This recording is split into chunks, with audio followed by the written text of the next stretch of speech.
అందరికీ నమస్కారం అండి. Welcome to my channel Jaya Gurudatta SVS. ఈరోజు చందమామ కథల్లో మారిన మనసు అనే చక్కని చందమామ కథ నుండి విందాం. గణపతివర్మ పాలించే గిరిపురం రాజ్యంలోని రామవరం అనే చిన్న పట్టణంలో రమణయ్య అనే బట్టల వ్యాపారి ఉండేవాడు.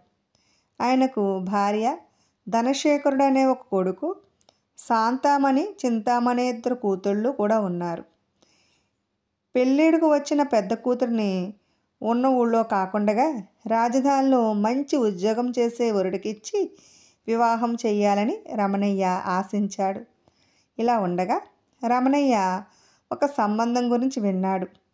రాజధానిలో రాజుగారి ఖజానాకు కాపలా భటుడుగా పనిచేస్తున్న దివాకరుడనే యువకుడు అందగాడు, అంతకు మించిన తెలివితేటలు, ధైర్య సాహసాలు కలవాడు. అతడు కూడా వేరే ఊళ్ళోని అమ్మాయిని చేసుకోవాలని చెబుతున్నాడని రమణయ్యకు తెలియవచ్చింది. వెంటనే రమణయ్య రాజధానికి బయలుదేరి వెళ్ళి 3 రోజులు అక్కడ బస చేసి దివాకరుడి వివరాలు సేకరించాడు. అతనికి తల్లిదండ్రులు లేరు. స్వయంగా కలుసుకుని అతని ఉద్యోగ బాధ్యతలు తెలుసుకున్నాడు. అతని మాట తీరుకు సంతృప్తి చెందాడు. తన కుమార్తెను గురించి చెప్పి అతనికి చేసుకోవడానికి సమ్మతమైతే రామవరానికి వచ్చి చూడమని చెప్పాడు.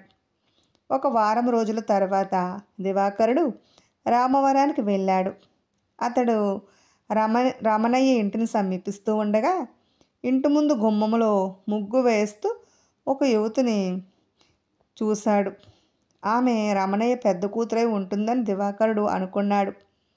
రమణయ్య దివాకరుడికి మర్యాదలు చేసి కుటుంబ సభ్యులను పరిచయం చేస్తూ ఉండగా ఆయన చిన్న కూతురు చింతామణి ఏడుపు ముఖంతో అక్కడికి వచ్చింది.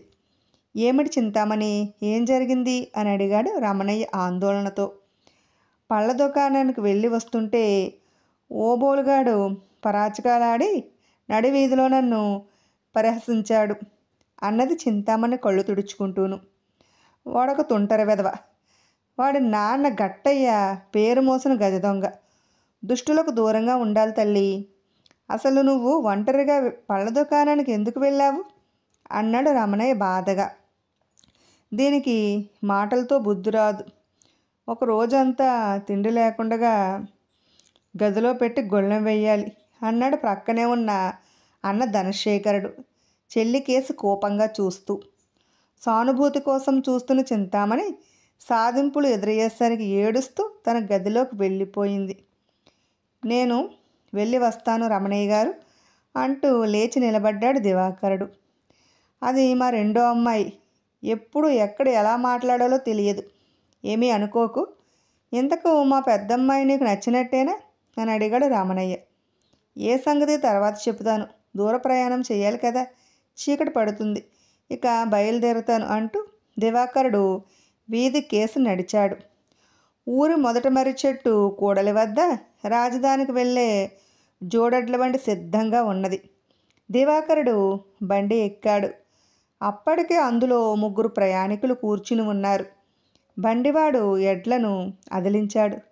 బండి మట్టిదారి మీదుగా వేగంగా వెళ్తుంటే బండి కాడకు కట్టిన కంచుగంట గణగణమంటూ మూగుతుంది. చీకటి కమ్ముకుంటూ ఉండగా బండినొకడు దిగువ వేలాడుతున్న దీపం వెలిగించాడు బండివాడు. అది చూసి ఒక ప్రయాణికుడు పగలు ప్రయాణం చేయాలంటే పని ఒత్తిడి, రాత్రులు ప్రయాణం చేయాలంటే దారిలో దొంగల భయం, ఏం చేస్తాం తప్పదు మరి అంటూ నిట్టూర్చాడు.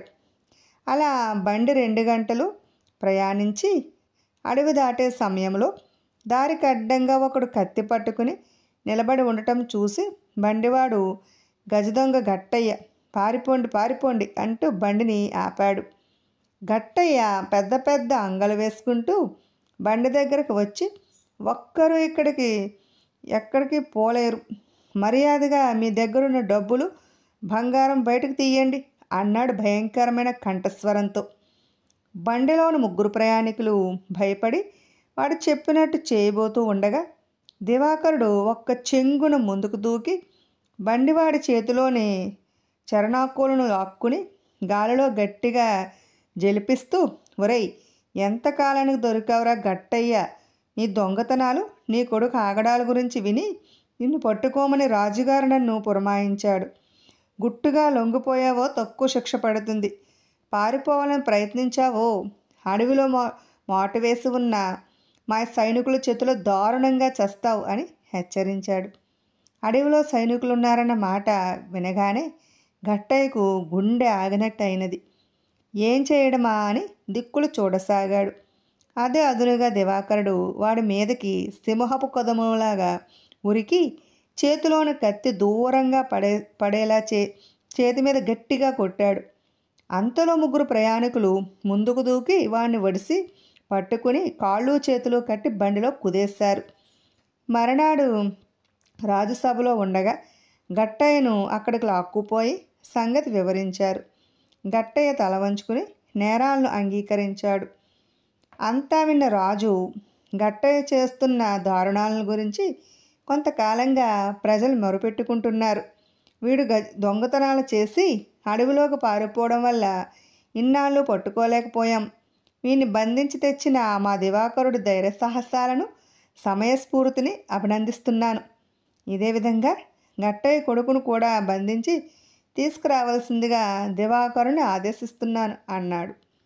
దివాకరుడు కొందరు భటులను వెంట పెట్టుకుని రామవరం వెళ్ళి గట్టయ్య కొడుకు ఓబోలును చాకచక్యంగా పట్టి బంధించి తెచ్చి రాజు ఎదుట హాజరుపరిచాడు. తండ్రి కొడుకులకు కఠిన కారాగార శిక్ష విధించిన రాజు దివాకరుణ్ణి నగర కాపలాభటుల విభాగంలో ఉన్నతాధికారిగా నియమించాడు. ఆ సంగతి రమణయ్యకు తెలియడంతో తన కాబోలు అల్లుడు ధైర్యసాహసాలకు మురిసిపోతూ అతన్ని చూడడానికి ఉత్సాహంతో రాజధానికి బయలుదేరాడు. అయితే ఆయన పెళ్లి ప్రస్తావన తేగానే దివాకరుడు, క్షమించండి, నేను మీ అమ్మాయిని చేసుకోలేను అన్నాడు తల అడ్డంగా ఊపుతూ. ఎందుకు బాబు, అమ్మాయి నచ్చలేదా అని అడిగాడు రమణయ్య. అమ్మాయి నచ్చకపోవడం వల్ల కాదు అన్నాడు దివాకరుడు. ఉద్యోగం హోదా పెరిగినందువల్ల మరింత పెద్ద సంబంధం చూస్తున్నావా ఏం అని అడిగాడు రమణయ్య. అదేం కాదు అన్నాడు దివాకరుడు తల అడ్డంగా ఊపుతూ. మరెందుకు మా సంబంధం వద్దంటున్నావో తెలుసుకోవచ్చా అని మళ్ళీ అడిగాడు రమణయ్య. మీ తండ్రి కొడుకుల స్వభావం వల్లే. ఆ రోజు నేను మీ ఊరికి మొదట వచ్చినప్పుడు మీ చిన్నమ్మాయిని ఒక తుంటరి వెధవ అల్లరి చేశాడని చెబితే మీ తండ్రి కొడుకుల్లో సరైన ప్రతిస్పందన రాలేదు.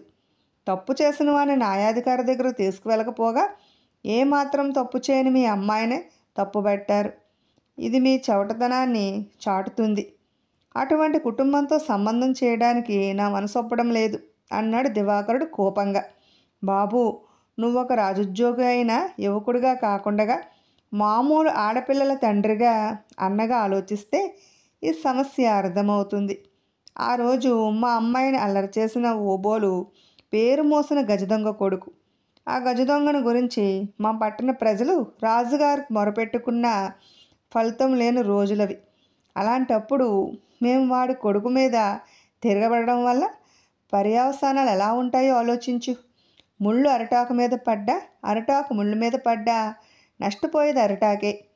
ఆ పరిస్థితుల్లో మా బిడ్డను అదుపు చేయటం తప్ప మేము చేయగలిగింది ఏమీ లేదు. అనువుగాని చోట అప్పటి పరిస్థితులను అనుసరించి వెళ్ళడం పిరిగితనం కాదు. బాగా ఆలోచించి చూడు. మీ మంచి నిర్ణయాన్ని నిదానంగానే తెలియజేయి అని చెప్పి రమణయ్య అప్పటికప్పుడే రామవరానికి బయలుదేరి వెళ్ళాడు. దివాకరుడు రమణయ్య చెప్పిన మాటలు విని నిదానంగా ఆలోచించాడు. వాటిలో వాస్తవం ఉందని గ్రహించాడు. రాజుద్యోగి అయిన తనలో ఉన్న తెగువ, సాహసం సామాన్య పౌరులైన తండ్రి కొడుకుల్లో లేదని ఆగ్రహించడం సబబు కాదని అర్థం చేసుకున్నాడు. అతడు శాంతామణిని వివాహం ఆడటానికి సమ్మతి తెలియజేయడంతో త్వరలోనే వాళ్ళ వివాహం జరిగిపోయింది.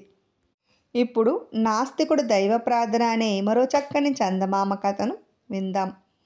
పట్టు వదలని విక్రమార్కుడు చెట్టు వద్దకు తిరిగి వెళ్ళి చెట్టుపైనుంచి శవాన్ని దించి భుజాన వేసుకుని ఎప్పటిలాగే మౌనంగా శ్మశానం కేసి నడవసాగాడు.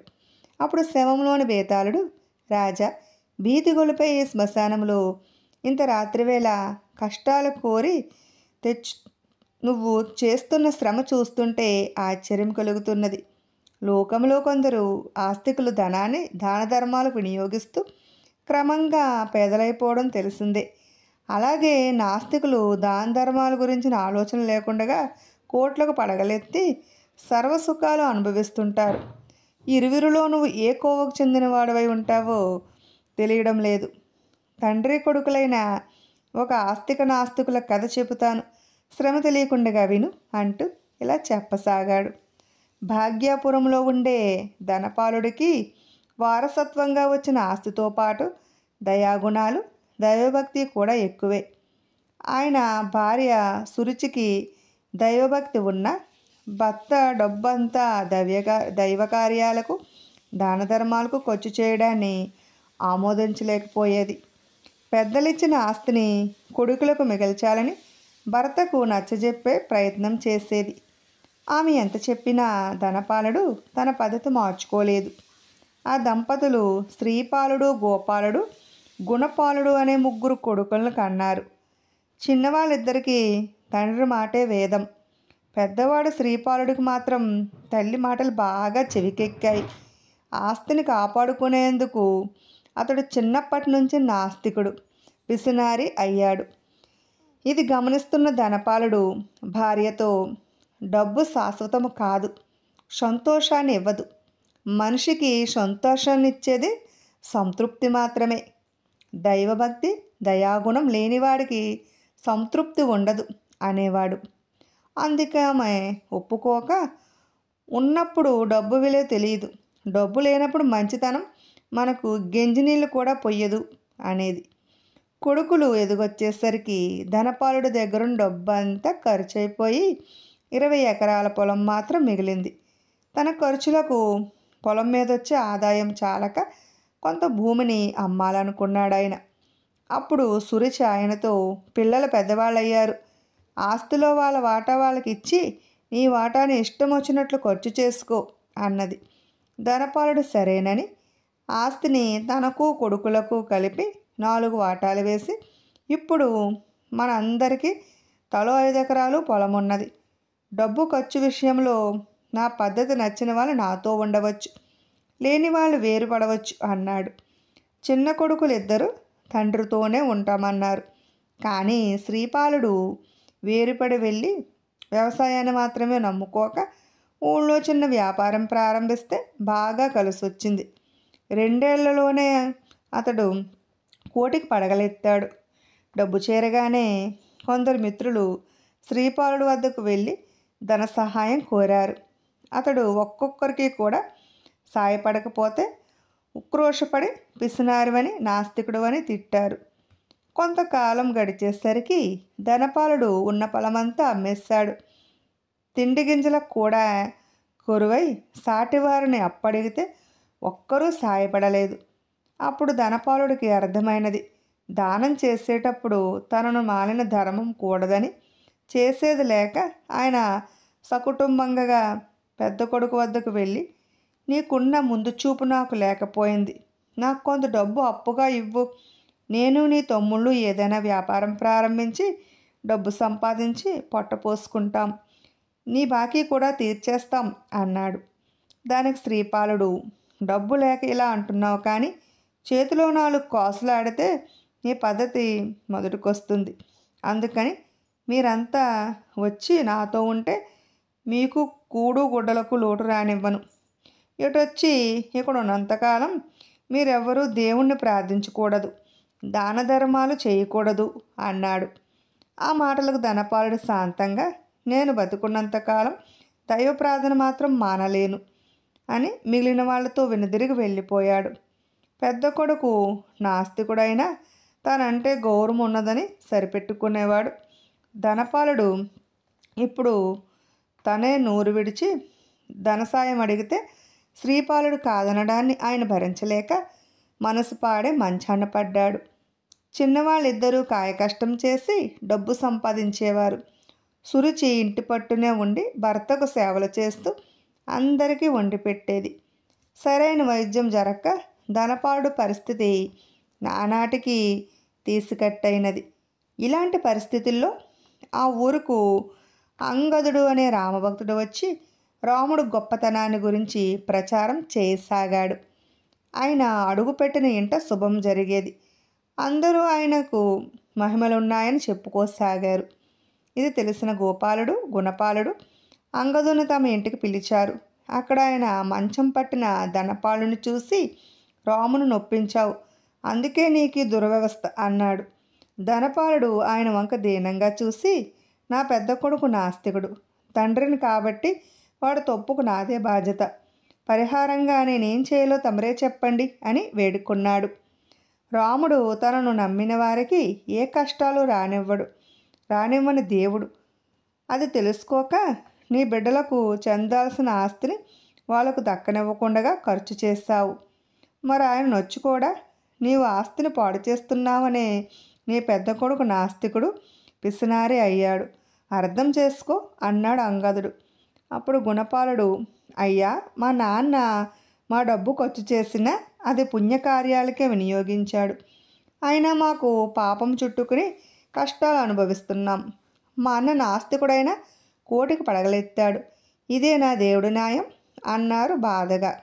అంగదుడు గోపాలుడు భుజం తట్టి, మీ అన్న దేవుని నమ్మలేదు తప్ప దైవదూషణ చేయలేదు, పిసినారి కాబట్టి ఆపాత్రదానాలు చేయలేదు, అందువల్ల మీ అందరి పుణ్యం అతడికి దక్కి వృద్ధిలోకి వచ్చాడు.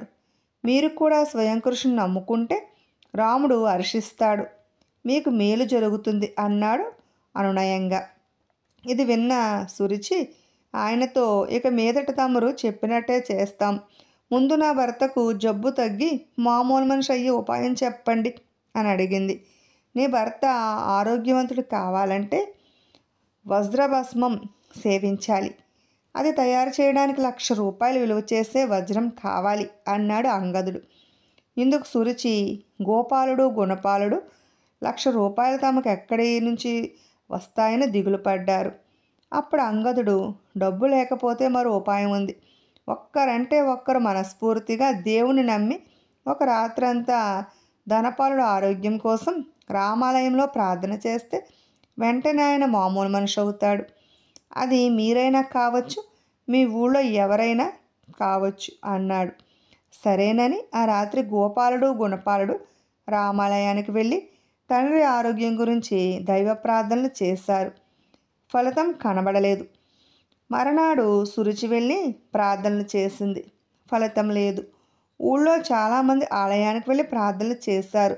ధనపాలుడు అనారోగ్యం ఏమాత్రం తగ్గలేదు. అలాంటి సమయంలో శ్రీపాలుడు అంగదుని కలుసుకుని, నా తండ్రి అంటే నాకు ఎంతో గౌరవం, మీకు 1,00,000 రూపాయలు ఇస్తాను, వజ్రభస్మం తయారు చేసి ఆయన్ను ఆరోగ్యవంతుని చేయండి అని కోరాడు. అంగదుడు నవ్వి, నువ్వు పిసినారివి, మనస్ఫూర్తిగా డబ్బిస్తే తప్ప నా వజ్రభస్మం పనిచేయదు, అందుకని నువ్వు ఈ రాత్రి రామాలయంలో దేవుడిపై పూర్తి నమ్మకం ఉంచి ప్రార్థన చెయ్యి, నీ తండ్రి మామూలు మనిషి అయ్యే అవకాశం ఉంది అని చెప్పాడు. ఇందుకు శ్రీపాలుడు సరేనన్నాడు. అయితే ఊరు వాళ్ళు మాత్రం ఎంతో కాలంగా నాస్తికుడుగా ఉన్న శ్రీపాలుణ్ణి ఆలయంలోనికి రానివ్వమని రాత్రి కాగానే గుడి తలుపులకు తాళం పెట్టేశారు. శ్రీపాలుడు ఆలయ ద్వారం ముందు నిలబడి, రామా, నీవు తండ్రి మాట మీద రాజ్యం వదిలి అడవులకు వెళ్ళావంటారు, అదే నిజమైతే తండ్రి ఆరోగ్యం కోసం ప్రార్థించనున్న నాకు నీవే ఆలయ ప్రవేశం కల్పించు అన్నాడు. ఆ మరుక్షణం తలుపులకు తాళాలు విడివడి వాతంటవే తెరుచుకున్నాయి. శ్రీపాలుడు ఆలయం లోపలికి వెళ్ళి రాముడు విగ్రహం ముందు నిలబడి ప్రార్థనలు మొదలుపెట్టాడు. ఆ విధంగా తెల్లవారులు ప్రార్థన చేసి అతడు ఆలయం నుంచి బయటకు వచ్చాడు. అంతకు చాలా ముందుగానే ధనపాలుడు జబ్బు చేత్తో తీసినట్టే మాయమవటంతో అక్కడ ఎక్కడా లేని సంతోషంతో సకుటుంబంగా ఆలయానికి వచ్చి శ్రీపాలుణ్ణి ఆప్యాయంగా కావిలించుకున్నాడు. బేతాళుడి కథ చెప్పి, రాజా, పరమభక్తుడైన ధనపాలుడు ఉన్న ఆస్తిని పోగొట్టుకుని చితికిపోవడము, నాస్తికుడైన శ్రీపాలుడు కోటికి పడగలెత్తడము ఆశ్చర్యంగా లేదా? ధనపాలుడి భార్య 2 కొడుకులు దైవ ప్రార్థన చేసినా అతడి జబ్బు నయం కాలేదు. ఊళ్ళో ఉన్న ఎందరో భక్తులు ప్రార్థన ఫలించలేదు. ఒక నాస్తికుడు దైవ ప్రార్థన సత్ఫలితాన్ని ఇవ్వటం విడ్డూరంగా లేదా? ఈ సందేహాలకు సమాధానం తెలిసి కూడా చెప్పకపోయావో నీ తల పగిలిపోతుంది అన్నాడు.